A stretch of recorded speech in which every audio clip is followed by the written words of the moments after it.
Hola chicos, bienvenidos al Desembrollo, les deseo un excelente día. La historia de hoy es sobre Yo conocí a Carlos Castaño. Para quienes no saben quién fue Carlos Castaño, les dejo una pequeña reseña.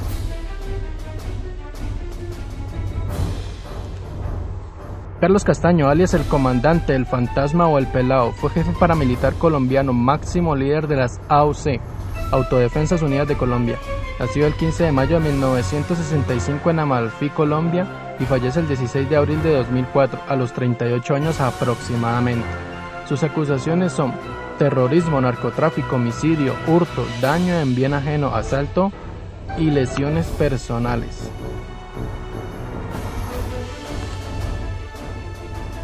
Su familia y yo nos criamos en Amalfi, un pueblo de Antioquia. Yo tenía 10 años y él 12 cuando hicimos quinto de primaria en la escuela urbana de varones. Él, al igual que sus 11 hermanos, era campesino y se caracterizaba por el hablado montañero. Me acuerdo que el padre era un tipo muy temperamental, se ponía rabioso por cualquier cosa, y cuando en nuestra finca se iba a jugar dominó a Zulia, la cafetería del pueblo donde todos se reunían a jugar parques, cartas y juegos de azar.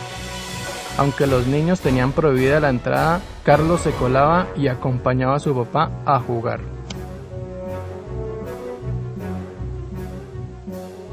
En el colegio a Carlos no tanto, a él lo único que le importaba y a lo que le dedicaba toda su energía era las competencias físicas.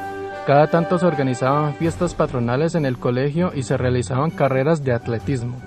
Carlos siempre ganaba, su truco era correr descalzo, decía que se quitaba los zapatos para que los pies le pesaran menos. Era gordo y tenía mucha fuerza. Los Castaño vivían en una finca, a 2 horas y media de Amalfi. A veces invitaba a varios compañeros de esa época, incluido yo porque vivía muy cerca.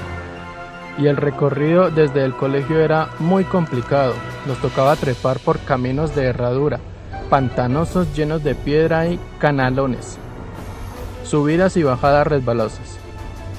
Creo que eso le ayudó a volverse un buen caminante y trotador. También le gustaba mucho nadar, siempre nos invitaba a hacer carreras en el río Porce.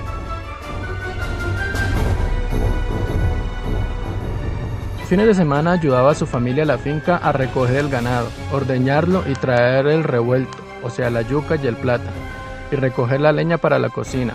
Y cuando se quedaba en el pueblo asistía a misa de 9 de la mañana. Era un niño muy creyente, cumplía con los actos religiosos como buen católico. De hecho, las únicas materias en las que le iba bien era religión y educación física, aunque acompañaba a su papá a casi todas las reuniones de amigos. Carlos nunca tomó ni bebió alcohol. En Amalfi en esa época los niños empezaban con los vicios desde muy pequeños. No hablaba mucho y pocas veces lo vi responder con malas palabras. A mí me sorprendía ver lo atento que era con sus papás y hermanos y sus amigos más cercanos, los únicos que invitaba a dormir a su finca.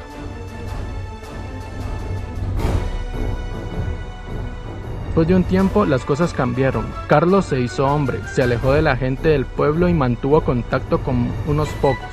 Creo que cuando creció quedó muy poco de Carlos Castaño, el niño que yo conocí.